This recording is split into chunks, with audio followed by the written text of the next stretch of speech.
নেছারাবাদ উপজেলার ১ নং বলদিয়া ইউনিয়নের উডিবুনিয়া গ্রামের উডিবুনিয়া মাধ্যমিক বিদ্যালয়টি ১৯৭২ সালে প্রতিষ্ঠিত হয়। ২ একর ২৫ শতাংশ জমি বিদ্যালয়ের নামে থাকলেও বর্তমানে বিএস নকশায় মাত্র ৪৩% জমি রেকর্ড হয়। বাকি সম্পত্তি বেদখল হয়ে যায়। বিদ্যালয়টি নিয়ে এলাকায় রয়েছে নানান ধরনের অভিযোগ। গত ২৯ নভেম্বর ২০২২ সনে ৪টি পদে নিয়োগ দেয়া হয়। এই ৪টি পদে ৩৬ লক্ষ টাকার দুর্নীতির অভিযোগ করেন মোহাম্মদ সুলতান মিয়া। এই মর্মে তিনি নেছারাবাদ উপজেলার উপজেলা নির্বাহী অফিসার বরাবরে ৮ জন ব্যক্তির নামে গত ১৫ সেপ্টেম্বর একটি লিখিত অভিযোগ করেন। একই এলাকার মোহাম্মদ মাসুম তালুকদার বলেন, কোনো নিউজ পেপারে সার্কুলার না দিয়ে এই নিয়োগ প্রক্রিয়া সমাধান করেন তখনকার পরিচালনা পর্ষদের সভাপতি মোহাম্মদ আল হাদি।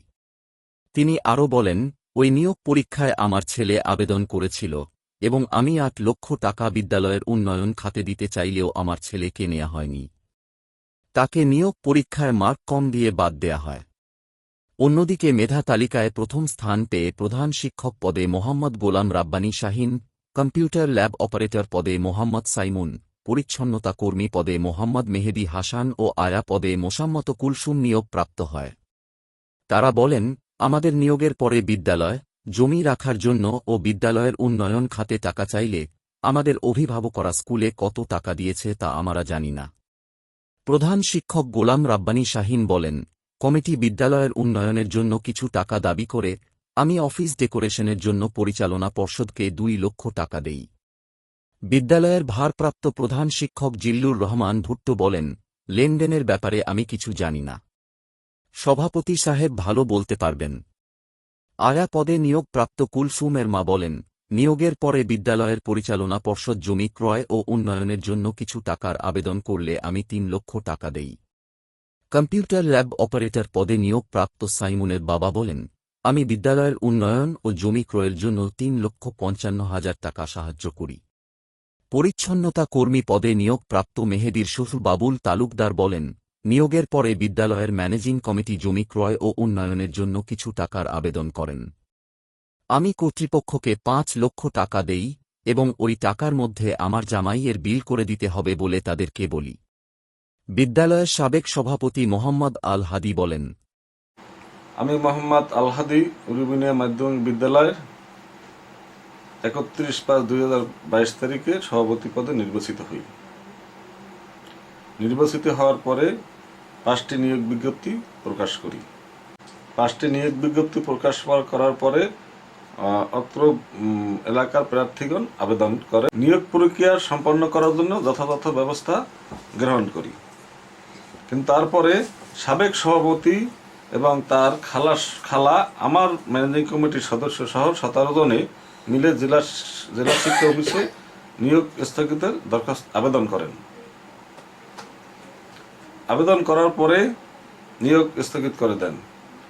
তারপরে জেলা শিক্ষা অফিসে দিয়ে ৩৫০ টাকা স্টাম্পে লিখিত আকারে নিয়োগ স্বচ্ছ দেওয়ার অঙ্গীকার করে নিয়োগ পুনরায় আনতে সক্ষম হই এবং সরকারি বিধি মোতাবেক অনুযায়ী উপজেলা শিক্ষা অফিসে নিয়োগ প্রক্রিয়া সম্পন্ন হয়।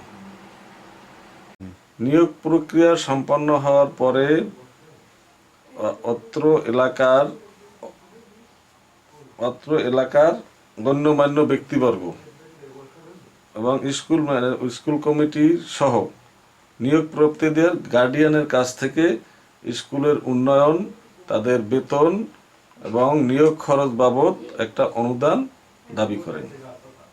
অনুদানের দাবির পরিপ্রেক্ষিতে তারা তাদের গার্ডিয়ান কর্তৃপক্ষ ১৩,৫৫,০০০ টাকা প্রদান করেন। উক্ত টাকা থেকে নিয়োগ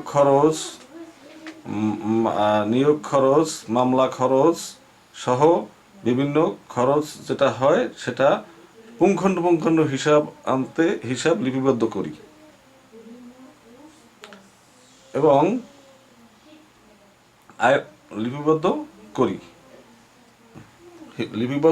এবং পুঙ্খানুপুঙ্খ হিসাব আমার কাছে জমা আছে। উল্লেখ থাকে যে অত্র নিয়োগ বাবদ আয় ব্যয়ের হিসাব অত্র বিদ্যালয়ে আমি 2 বার যথাযথ সময় উপস্থাপন করি, যেটা স্কুলের অত্র বিদ্যালয়ের নজির স্থাপন করি।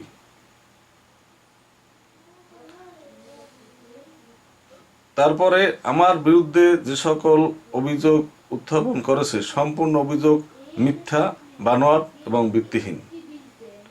আমিও চাই আমার 2 বছর থাকাকালীন অবস্থায় যেসব অভিযোগ আমার বিরুদ্ধে আনা হয়েছে তার একটা সুষ্ঠু তদন্ত হোক এবং সম্পূর্ণ ঘটনা উন্মোচিত হোক এবং এলাকাবাসী সেটা জানতে পারুক। এবং বিশেষ করে আমি ওই স্কুলের সভাপতি হওয়ার পরে অত্র বিদ্যালয়ের জমি জমার কোনো কাগজপাতি পাই নাই। তারপরে আমি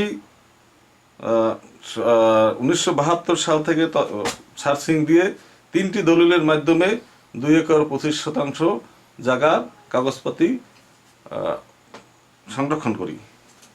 মজার বিষয় হলো উপজেলা ভূমি অফিসে গিয়ে দেখি আমাদের উড়িবুনিয়া মাধ্যমিক বিদ্যালয়ের নামে মাত্র 43 শতাংশ জমি বিএসএ রেকর্ড আছে। আমি চাই উক্ত জমিটি স্কুলে যারা অনুদান দান করেছেন দিয়েছেন স্কুলের দখলে আসুক এবং আমার বিরুদ্ধে যে আনিত অভিযোগ করা হয়েছে সেগুলো প্রমাণিত হোক। আমিও চাই একটা সুষ্ঠু তদন্ত।